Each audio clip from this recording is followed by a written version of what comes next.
हुजूर के चरणों में नतमस्तक हो के सच्चे पातशाह से अरदास करें कि सच्चे पातशाह जब तक आपके मुखारविंद से विचार आए हमारा ध्यान आपके चरणों में जुड़ा रहे, कनेक्ट रहे। साध संगत जी प्यार से कहना धन्यकार जी। साधु संगत जी, 1,84 भटक के पग पे अटको आए, अब की पासा ना पलटी तो फिर 84 जाए। साध संगत जी, बाबा अवतार सिंह जी महाराज कितनी सुंदर बात उन्होंने कहा कि जो जीव आत्मा है 84 लाख योनियां से भटकती है अपने मूल की पहचान बिना। साध संगत जी, साध संगत जी फिर शहंशाह जी ने कहा कि कई जन्म तू बन के कीड़ा रेंग रेंग के चलती रही, तनिक तो सोचो हालत क्या थी, सांप बिच्छू बनता रहे। भैंस गाय खरकुक्र घोड़ा जन्म पशु का पाया था, बन चमगादड़ बगुला कौआ उल्लू भी कहलाया था। विष्ठा में पड़ चिल्लाता था, भूल के अपने प्रभु का नाम, कहें अवतार प्रभु को पाके अब तो पाले अपना धाम। साध संगत जी, हम विचार करें कि वही जीवात्मा बैठी है जो कि 9 महीना माँ के गर्भ में कैद थी और कई जन्मों से जन्म मरण के बंधन में फंसी थी। साध संगत जी, और दातार ने कृपा किया, दया करके आपको इतना सुंदर मानव का तन दिया।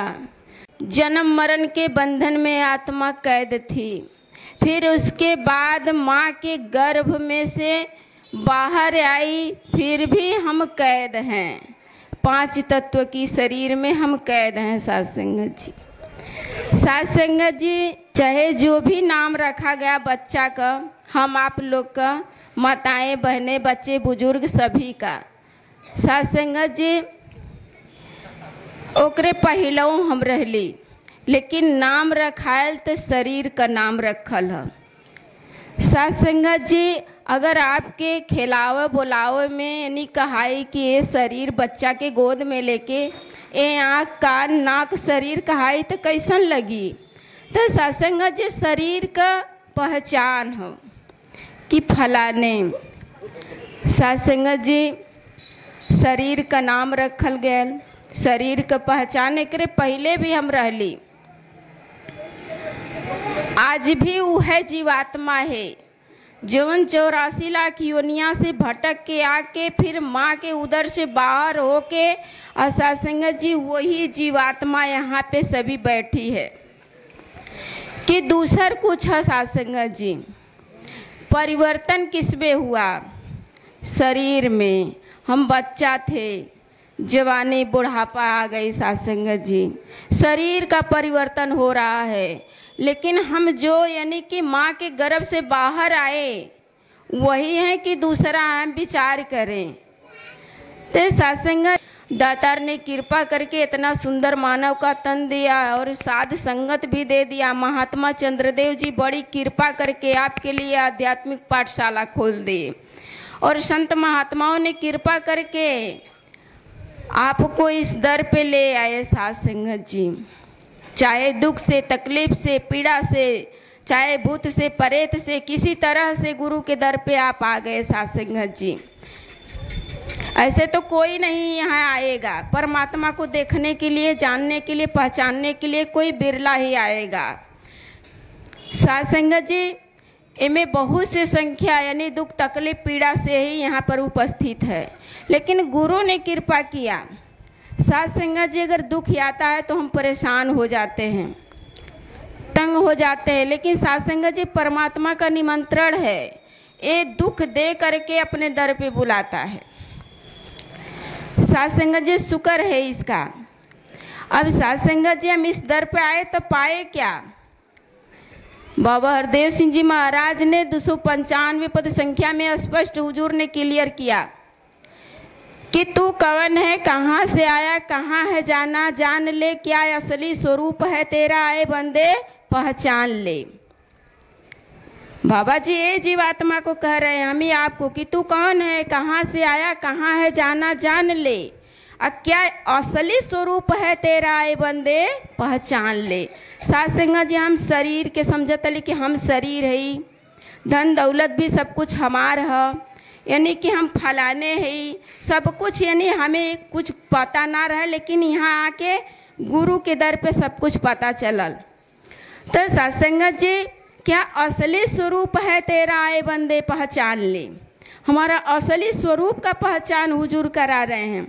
बाबा जी कह रहे हैं कि ए आँखें ये कान है तेरे, मगर तू आँख और कान नहीं। जैसे कि मकान है तेरा लेकिन तू मकान नहीं। साथ संगत से हम मकान में रहते हैं लेकिन मकान नहीं है, मकान से अलग रहते हैं। अब बाबा जी पहला प्रण को अलगाववाद कर रहे हैं कि तू नहीं, यह तन है प्राणी, तन के भीतर रहता है, कभी नहीं कहता मैं तन हूँ, मेरा तन है कहता है। तन और मन से परे है तू, इस निरंकार का अंश है। आपके कर अंश हुआ, तन और मन से परे है तू, इस निरंकार का अंश है। अशुद्ध रूप तू आत्मा, परम पिता का वंश है। आपकी पहचान हुजूर ने बता दे कि आप शरीर नहीं है, आप क्या हैं, आत्मा हैं। शुद्ध रूप तू आत्मा, परम पिता का वंश है।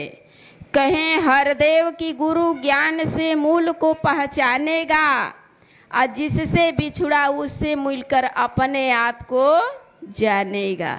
आप कैसे बिछुड़ल हुआ, निरंकार से, और गुरु ज्ञान से जानेगा पहचानेगा। साथ संगत जी गुरु का ज्ञान का है। मिशन में अली हमें 5 प्रण मिलल। हुजूर बतावन कि जब लग माने 5 प्रण नहीं हो नहीं सकता ब्रह्म का ज्ञान। पहले प्रण में कहना तन मन धन ईश्वर की देन है, इन्हें ईश्वर की देन ही मानना है और इनका अभिमान नहीं करना है। वह 255 पद संख्या में अलगाव कह देना है कि तू तन आँख नाक कान नहीं हुआ, मकान नहीं हुआ, तू आत्मा हुआ। जैसे मकान में रहला वही तरह ये शरीर 5 तत्वों का मकान है, ये मकान में ये आत्मा हो।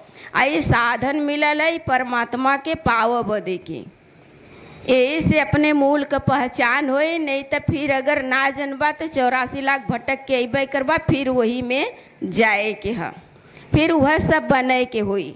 तो साथ संगत जी गुरु के कृपा है, गुरु ने हमको 5 प्रण दिया। पहले प्रण में तो साथ संगत जी तन कैसे परमात्मा का, तन अगर हमार रहत केतनो घी दूध मलाई खात पियत है, लेकिन के बुढ़ाए से केहू रोक पावत है। साथ संगत जी आत्मा केहू का ना बुढ़ाते, शरीर सबकर बुढ़ा जाते। केहू ना सोचत है कि हम बूढ़ हो जाएं, लेकिन सब में परिवर्तन आवत हो। मन अगर तोहार रहत तो तोहरे लगे रहत, लेकिन साथ संगत जी सूत के उठत हुआ सारा दिन घूमत है। दुनिया का खुराफात अच्छा भी सोचत है, गलत भी सोचत है। अगर जितना वो सोचत है और उतना आप करे शुरू कर दा, तब का होई। मतलब अच्छा का सोचा था तो अच्छा था ठीक बा, लेकिन खंझाट जौन खुराफात जुटावत था वो अगर उतना कर सीख ला, उतना ओकर बस सुना, जितना वो कहत उतना सुन ला, उतना करे शुरू कर दा, तब का होई ओकरे आगे। आप खुद ही समझदार हुआ साथ संगत जी। लड़ाई झगड़ा दंगा फसंदा हिंसा मार काट सब कुछ कह दे ही, मन का बस सुन ला। तो सत्संगत जी पहला प्रण में मन परमात्मा के दे देले हुआ, तन परमात्मा के दे देला। अब बात रह गई धन का। बहनी लोगन बैठल है, महात्मा जी केहू जानी जाए लगना कामे पर, जाते का तन्नी से मुँह टूटी हो गल, खाली बस धीराए देनी जा जात हुआ तो आया देख लिया। भैया कामे पे भैया गई ना, मन नहीं लगत बा, कहाँ का मन है दौड़ दौड़ बहनी के लगे आवत, अरे कहीं चल ना जाए, कुछ कह न ले, दुनिया का खुराफात बा। साथ संगत जी जेकर बढ़िया से काम ना करबा तो मजूरी मिली ना मिली। साथ संगत जी मालिक कोई बीच में आए गल जेकर अड़ेले ठड़ेले काम करत हुआ मन से ना करबा तो कैसन काम हुई। मालिक कह रहे था भैया काले से तू मत दैहा, पैसा भी ना चलबे ना करी। फिर यही ना घरे फिर मालिक के फोन करत हुआ, साहब ऐसा ना हमारो हाजिरी लगाए दिहा, काहे से कि कल तक कामे पर तोहरे मन से ना रली, आज मन से तोहरे कामे पे लेकिन तन अस्वस्थ बुखार आयल है, ना हिम्मत परत है। बतावा होई जहाँ तन आ मन दोनों लगी वहाँ धन यानी कि इकट्ठा करी तो धन परमात्मा का कबूले हुआ, आपके हुआ आत्मा हुआ। तो आत्मा का न रंग न रूप न आकार है, ये निरंकार का अंश है। तो आप बतावा कि दूसरा में जाति पाति अब ही हुआ। साथ संगत जी हम हिंदू है, मुसलमान है, सिख है, ईसाई है, जाति में है लेकिन हम जाति ना है। काहे से कि उनमें है निर्वाह करे के लेकिन हम है नाम के ही आत्मा पता चल गल। अब तीसरा प्रण में हुजूर करना किसी के खाने पीने पहनने पर आपत्ति नहीं करना और उससे नफरत नहीं करना। किसी माने दूसरा तक आ खात पियत पहना तोड़त ह सत्संग जी के पता नहीं बा लेकिन हमके पता बा कि हम आत्मा बाड़ी, मन मंदिर बा, परमात्मा का घर बा। तब में का रखाई का खान पान हमार होए के चाहिए। तो शुद्ध शाकाहारी भोजन, संतों का भोजन का होला, साधु का भोजन का होला, शुद्ध शाकाहारी भोजन। काहे से कि किसी माने दूसरा के खाए पिए पर हमके आपत्ति नफरत ना करे के है, लेकिन हमके जानकारी हो गई अपने कर्मों द्वारा हमके यानी कि ये आगे बढ़ावा के बाद। बाबा जी कहने कि जो स्वयं को सुधारे सच्चा वही सुधारक है, कर्म जिसका बोलता सफल वही प्रचारक है। तैनी स्वयं माने अपने आप के सुधारे के बाद अजवन यानी कि बोल निकला था वो के कर्मों में ढाले के बा, वो पे चले के बा। तो सत्संग जी हुजूर का फरमान बा गृहस्थ में रहना, कोई भेषधारी साधु संत फकीर बन के समाज पे बोझ नहीं बनना। तो घर गृहस्थी में आपका यह गुरु तोके देले हुआ कि ज्ञान लेकर ज्ञान का है, जिसने ना उपयोग किया लाभ मिला, ना उनको कोई ना उसने आनंद लिया। तो सत्संग जी लाभ मिली कैसे, एडमिशन करा देबा कब्बो पढ़े ना जीबा तो बतावा कैसे कुछ आई, कुछ नहीं आई। तो जब यहाँ आध्यात्मिक पाठशाला खुलल है तो जब संतों महात्माओं सदगुरु के चरणों में जब आके बैठबा तो एक एक वचन मिली यहाँ से, वो वचन का अगर यानी कि कीमत डलबा, अपने जीवन में मोल डलबा, वो पे चलबा तो आपके जीवन में सुकून शांति सब कुछ मिली। तो सत्संगत जी कहे का मतलब कि यानी कि ज्ञान तो ले लेला लेकिन सेवा सुमरन सत्संग बहुत जरूरी है। सेवा का मतलब सेवा मैं का दान करके आना सेवा के मैदान में, तो अपने आप के अब मिटाए दा। अब वहीं सेवा करे का मतलब कि हम कैली है, अब तू के जब मैं था तब हरि नहीं, अब हरि है मैं ना। अब पता चल गल कि हम आत्मा है, हम शरीर ना है, हम फलाने ना है। साथ संगत जी अब कुल हमें पता चल गल। तब हम यानी कि गुरु का बच्चा है, तो अब हमें गुरु का हर पल सहारा लेवे के है, इनकर सेवा करे के, संतों महापुरुषों का तन्मयता से सेवा करे के है। तो सत्संगत जी अब हमें सेवा और सुमिरन का मतलब कि हर श्वास में सुमिरन करे के बाद, हर श्वास में हो सुमिरन तेरा यूं बीत जाए जीवन मेरा। सत्संग का मतलब कि जिसमें कोई परिवर्तन ना हो, जो एक रस रहता है उसके साथ रहल जाला। सत्य का मतलब कि जो कभी बदलता नहीं है, न हटता है, न बढ़ता है, न टूटता है, न फूटता है, न घटे बढ़े वाला न, वो एक रस है, वही के साथे अगर हुआ आपका मन का तार जुड़ल है तो आप सत्संग करत हुआ, सत्य के साथे हुआ, सत्संग में बैठल हुआ, आनंद सुकून सब कुछ प्राप्त होता। तो सत्संग जी ये सब बातों पे हमके ध्यान देवे के है। अगर हम सत्संग में ना आए तो कैसे कुछ हमें मिली, कुछ ना मिली। तो हमें एक बदे गृहस्थ में रह के यही हमार जीवन का खेती है। सत्संग जी की संत के संग से जीवन खेती में होती हरियाली है, साधु संग से मिटे गरीबी आ जाती है खुशहाली है। तो जब साधु के संग में हम आई, सेवा सुमिरन सत्संग करब, बराबर इनकर संतों का दरस परस होत रही तो हमरे अंदर इनकर रंग चढ़ जाए। सत्संग जी तो सत्संग जी चौथा प्रण है कि मान के हमके यानी भक्ति करे के बाद।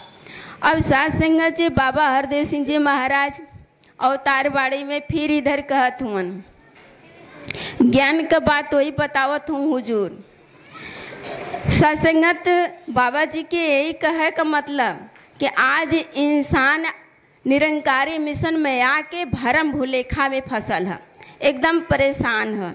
तो सत्संग जी बाबा जी का तो नील गगन पर देखो प्राणी सूरज चांद सितारे हैं, अस्थाई है, चमक दमक सब मिट जाने हैं सारे हैं, नीचे धरती अग्नि जल है, इन सब का विस्तार बड़ा नस्वान है, ये भी जग में नश्वर या संसार खड़ा। ये सब नश्वर है, मिटने वाला है, परिवर्तनशील है, मिथ्या है, माया है। सत्संग जी वही 9 तत्व से ही संसार बनल है, वही 9 तत्वों में से ही आपका 5 तत्वों का शरीर बनल है सत्संग जी। तो जब संसार माया है तो शरीर भी माया है, संसार के साथ जुड़ाव हो सत्संग जी तो यानी सुकून नहीं मिली। सत्संग जी आत्मा और परमात्मा से जब मिलन हुई तब सुकून शांति मिली। तो सत्संगत नीचे स्थूल लोक बाबा जी 9 के कथों बढ़िया से चिन्हला, बढ़िया से के देखला, तब जाके तब ब्रह्म नजर आई। सत्संगत बाबा जी कहत हुआ कि ये 9 के चिन्हा, 9 के देखा, 9 के पहचाना, तो वो 9 के प्रैक्टिकल जीवन में ले आई बहुत जरूरी है। तो नीचे स्थूल लोक है, स्थूल लोक में धरती आग पानी है, ऊपर दृष्टिमान लोक है, सूर्य चंद्रमा तारे है, बीच में हवा जीव आकाश है, सूक्ष्म लोक है। तो सत्संग जी जब तक ये कि हम 9 के चिन्ह बना तब तक बात बनी ना। तो ये नीचे धरती काहे न परमात्मा है, 28% धरती 72% पानी है सत्संग जी। इनमें पढ़ल लिखल विद्वान बहुत काफ़ी बैठल हुआ, ब्रह्मर्षि कई दर है सत्संग जी। सत्संग जी कहे का मतलब कि धरती काहे न परमात्मा है, धरती कम, पानी 3 हिस्सा, और दोनों के टकराव से धरती टूटेले, आ टूटेले कुछ भाग बचला तो कंपित होला, तो लोग कहे ना भूकंप आवला। जौन चीज टूटे वाला वो भगवान ना, धरती परमात्मा ना। आग काहे ना भगवान। अब सृष्टि पर जितना ही देखत हुआ घर द्वार पेड़ पौधा मकान मट्टी के छोड़ के मिट्टी का तेल पेट्रोल डीजल मारा कुल जल के राख हो जाई तड़तड़ाई की। सत्संग जी आग भी भगवान ना, चूल्हा चौका का छोड़ दा, ये बरत बुता था परिवर्तन होता, लेकिन ये कुल आग है सत्संग जी। पानी कहे ना भगवान ना, पानी कहीं ज़्यादा कहीं कम, एक रस तो ना हो। तो जवन चीज एक रस ना हो वो भगवान ना हो। ऊपर सूर्य लाल सुबेरे खूब बड़ा निकलत हुआ, दोपहर में खूब तेज होत हुआ, 4 गाड़ियों सुनत हुआ, शाम के ढल जात हुआ। सत्संग जी अगर परमात्मा रहता तो एक रस रहता। चंद्रमा 15 दिन घटत था, 15 दिन बढ़त है, तो घटे बढ़ा वाला परमात्मा थोड़े हुन। सत्संगत तारा यानी कि कभी सुतला आप देखबा लुक जैसन टूट के गिरला, बीच में आकर टकराला छिटाए जाला, तो वो टूटे फूटे वाला भगवान ना हुआ। हवा कहे न परमात्मा, कभी चारों तरफ से दिशा बदल के चला था, कभी पूरब से पश्चिम से उत्तर से दक्षिण से चारों तरफ से चलत, कभी एकदम ना चलत था। तो जौन चीज एक रस ना हो भगवान ना, हवा भी भगवान ना। काहे से कि हवा देखल जाला, त्वचा में लगत है, शरीर में लगत है, पूरब से आओ तो पश्चिम से आओ तो दिखाई देता है। ये 9 के बाबा जी कथुआ दृश्यमान है, एके देखला चिन्हला ओकरे बाद ब्रह्म। तो सत्संग जी एके देखब जानब बहुत जरूरी है। काहे से कि आज माताएं बहने में बैठल नहीं, करवा चौथ उपासत हैं, निरंकारी मिशन में आके सत्संग जी छठ पूजा करत हैं, सत्संग जी बहुत तमाम पूजा पाठ करत हैं। आज बहने भी वही कर्म कांड में फंसत हैं, वही से दासी के रखे के पड़ल नहीं, दासी ये सब ना रखत। सत्संग जी ब्रह्म की प्राप्ति भरम की समाप्ति। आज सदगुरु हमारे ब्रह्म दिखावत हूँ, परमात्मा के दिखावत हूँ, अपने आप को पहचान करावत हूँ।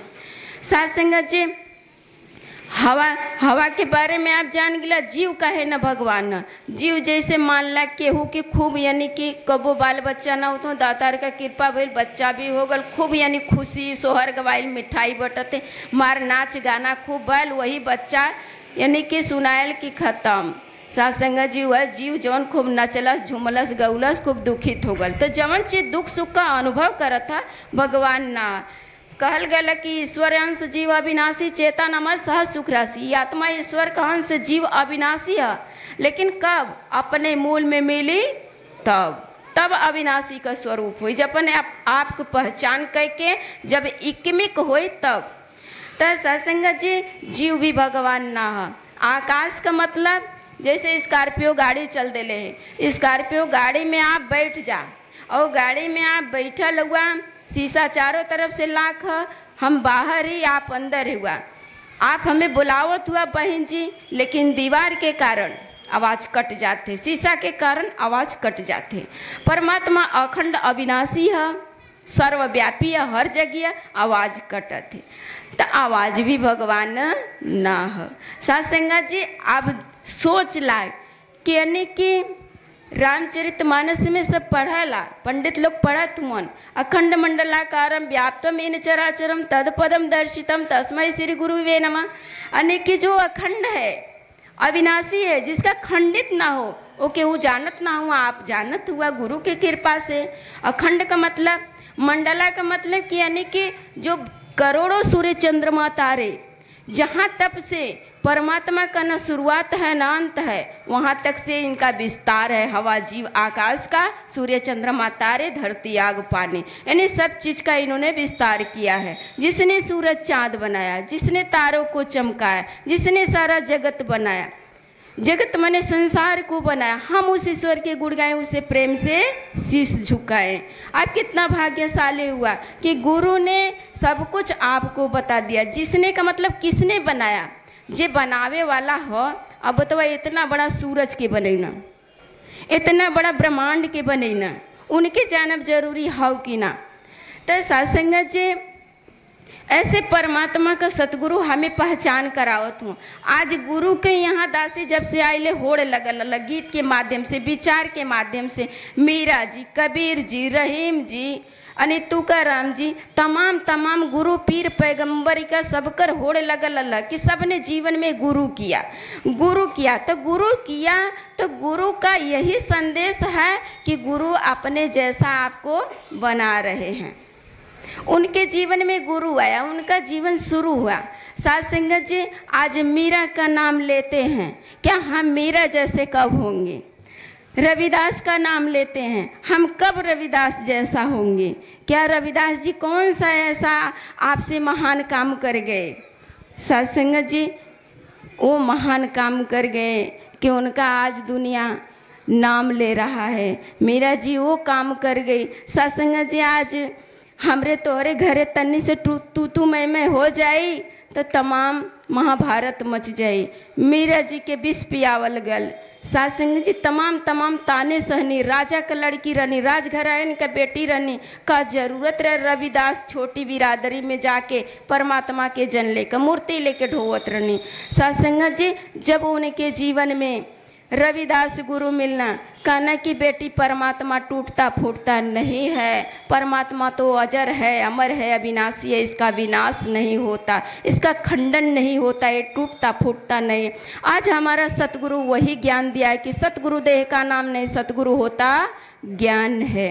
और सतगुरु को एक देह समझना भूल है, अज्ञान है। सत्संग जी अब वहीं यानी कि हमें पूरी तरह से अपने आप को पहचानना भइल। अब ही 5 प्रण जीवन में ना आयल, 3 लोक 9 खंड का पहचान ना भइल, परमात्मा का दर्शन तब बहुत दूर है। अब की बार का टॉपिक रहे असीम विस्तार की तरफ। सत्संग जी अभी अपन ही आपको पहचान ना भइल, असीम विस्तार तो तुझको एहसास नहीं। कितना कीमती हुजूर सांस बख्शले हुए। सत्संग जी इन सांसों का लाभ उठा ले मन मेरे, कहें हरदेव इन सांसों का लाभ उठा ले मन मेरे। जी बाबा हरदेव सिंह जी महाराज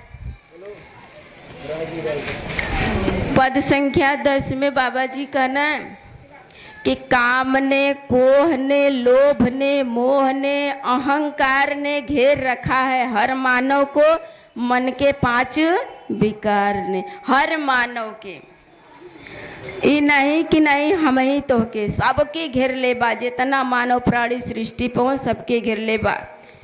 काम क्रोध लोभ मोह अहंकार से सब ही चपल बा। बाबा जी कहते हैं कि ये शत्रु बन जाते हैं जब बेकाबू हो जाते हैं, मित्र यही बन जाते हैं जब काबू में रह पाते हैं। सत्संग जी संतों का गहना कहा, प्यार नम्रता सहनशीलता करुणा दया परोपकारी जीवन। और जब क्रोध आ जाए तब वही के कहत हुन बाबा जी कि ये शत्रु बन जाते हैं जब बेकाबू हो जाते हैं, पांचों जब हावी हो जाला। फिर बाबा जी कहत हुन इनका त्याग नहीं करना, ये हावी रहते हैं इनसे बच सकता है इंसान नहीं, बचा वही है कर पाया जो ब्रह्म ज्ञान को उदाहरण है। बाबा जी कहत हुन कि ये हावी रहते ही पांचों हमेशा हावी रही, फेंकहू लायक नहीं बा। ये हावी रहते हैं इनसे बच सकता है इंसान नहीं, बचा वही है कर पाया जो ब्रह्म ज्ञान को धारण है। अपूर्ण रूप से जिस बंदे का मन सतगुरु को अर्पण है, इनका त्याग नहीं करना है और न इनसे डरना है, कहे हरदेव गुरुमति से बस में इनको करना है। सत्संग जी पांचों के न फेंकही लाग बा न त्याग ही लाग बा। आई गुरु का मति ऐसन बा, सेवा सुमरन सत्संग निरंकार का ध्यान, एकमिक हो जा। गुरु ज्ञान से निरंकार को जाना है, पहचाना है, इससे एकमिक हो जाना ही असल में इसको पाना है। तो सत्संग जी लाख लाख शुक्राना आप जी का कि आपने इतना सुंदर अवसर दिया कि ऐसे ऐसे महान हस्तियों का दर्शन हुआ। और महात्मा जी का लाख लाख शुक्राना कि इनके कृपा